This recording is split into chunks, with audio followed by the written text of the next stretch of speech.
Hello my fellow Italian language students! Welcome back for a new video about Italian congiuntivo. What is congiuntivo? If I have to put it simple, congiuntivo it is a verb mood. While the indicative mood, modo indicativo, indicates certainty, used to talk about facts in Italian language as well in English, the congiuntivo is all about uncertainty. It is used when the interlocutor needs to express opinions, desires, doubts, emotions, hypotheses, and possibilities. In all of these case scenarios, it is not well advised to use indicativo, but it is best to tap into congiuntivo. Think about congiuntivo as the mood, less about what there is and more about what could be. Now, you might be thinking, does English language have something like that? Yes, actually, English language has something that is similar to congiuntivo, called subjunctive, but in English language you will use less often rather than Italian. And often, English subjunctive sounds like super formal or old-fashioned. Suggerisco che lei sia qui.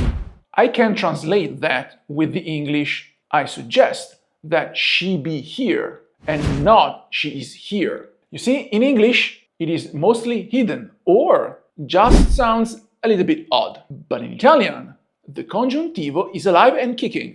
Congiuntivo, it is just often triggered by specific types of phrases, which brings us to the next chapter, how to use it. So, the most important and interesting part is when to use congiuntivo in Italian language. The congiuntivo mood almost always appears in subordinate clauses, the second part of the sentence, and is triggered by certain type of verbs or expressions present in the main clause. I always remind to myself the situation when it is needed to use congiuntivo using the acronym VIDASC, V-I-D-A-S-C. What is that? Well, V stands for volontà. In English, volontà translates will. So the first case scenario when you must use congiuntivo is in the case you want to express volontà. Verbs of wanting, wishing, hoping, suggesting, and ordering often are present in their congiuntivo mood. Verbs like volere, to want, desiderare, to desire, sperare, to hope, suggerire, to suggest, ordinare, to order. For example, one common Italian sentence: spero che tu venga alla festa. I hope that you come to the party. Io spero, I hope, is the main clause, the subject. What?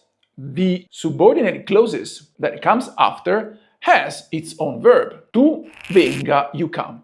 That verb, it is conjugated to congiuntivo mood. Io voglio che lui sappia la verità. I want him to know the truth. Again, in importance, a verb, voglio, to want, in the main clause, often introduces congiuntivo in the subordinate clause. I stands for incertezza, uncertainty in English. And congiuntivo can be introduced by verbs or expressions of doubting, not being sure. It's probable, it's possible. For instance, translate me this. Dubito che lui abbia ragione. Yes, I doubt that he is right. I doubt, io dubito, first main clause, main subject. Me, myself, that performs the action of doubting, and the subordinate clause, introduced by the conjunction that, wants congiuntivo, he is right. Lui abbia ragione. D, of course, stands for doubt, dubbio in Italian. Similar to uncertainty, but it is more focused on expressing doubt. It is often the case of sentences like che io sappia, che io faccia, che io sia. Those are very peculiar and very often used expressions in Italian language made by congiuntivo that express doubt. Non credo che io sia adatto. I don't think that I fit the role.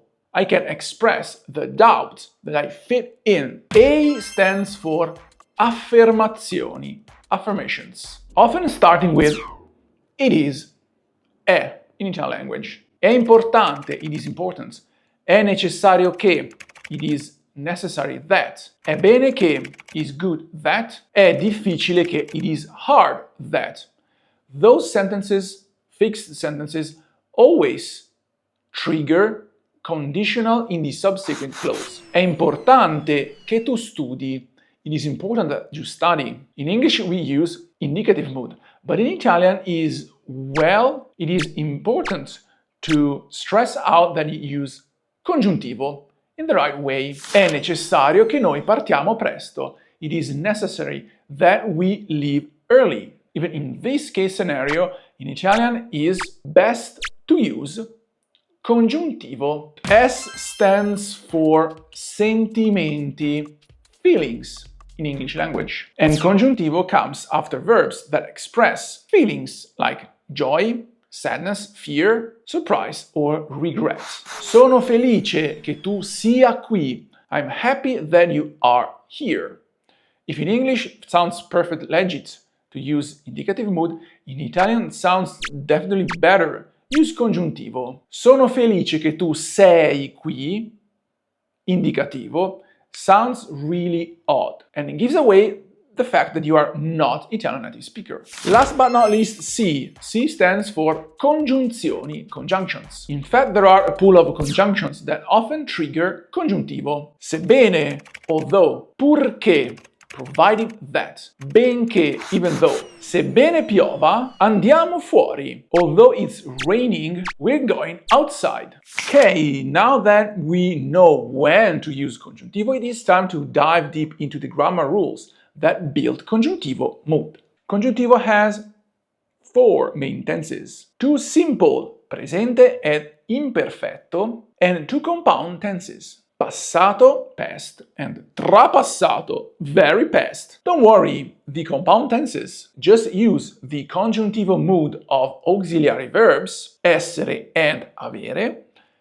After, we can put simply the past participle of the verb that we want to conjugate to congiuntivo mood, as happens for every kind of Italian compound tense. Congiuntivo presente, present subjunctive.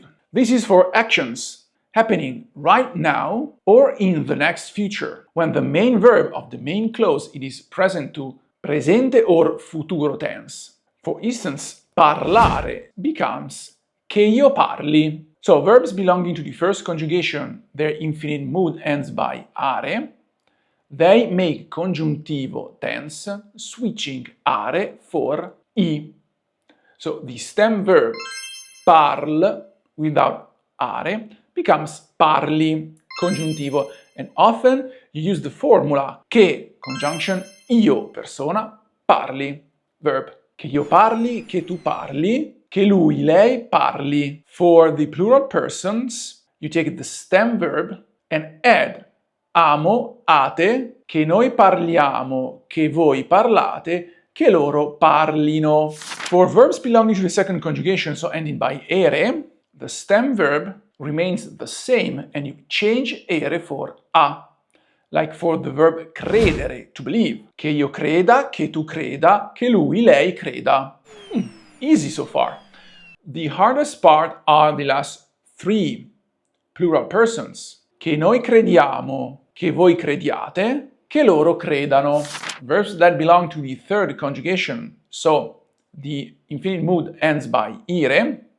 Again, you switch the final 3 letters in the same way you do for the second conjugation. So ire becomes a. The verb dormire, to sleep, becomes che io dorma, che tu dorma, che lui, lei dorma, che noi dormiamo, che voi dormiate, che loro dormano. Ladies and gentlemen, class is dismissed. Remember to subscribe to my channel Genius Speaking and watch my other videos about Italian language. And remember to go down in the description. Visit the Latudio download page. It is a fantastic app for smartphones for mobile phones that will help you in your journey in learning Italian language, then remember to use my code to unlock 30 days of extra free usage of the app. In the meantime, remember, speak like a genius. Bye bye.